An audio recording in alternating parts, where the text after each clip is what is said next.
టీడీపీకి సంబంధించిన ఒక మనిషి గిలుకుపూడి శ్రీనివాసరావు ఏదో ఉంది అతని పేరు.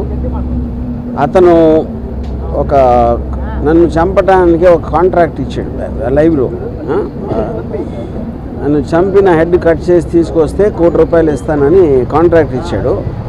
అది ఆ TV5 సాంబశివరావు నివారిస్తున్నట్టు నటిస్తానే 3 సార్లు తనతో రిపీట్ చేయించాడు.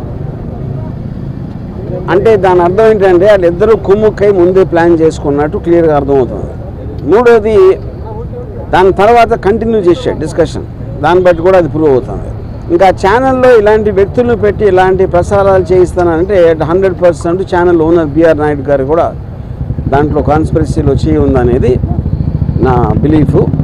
దాని సందర్భంగా అది ఆ కంప్లైంట్ ఇవ్వడానికి నేను వచ్చాను ఇక్కడ డీజీపీ గారి దగ్గరికి. డీజీపీ గారి దగ్గరికి నేను దాసరి కిరణ్ కుమార్ మీ అతను కంప్లైంట్ హ్యాండ్ ఓవర్ చేసాం.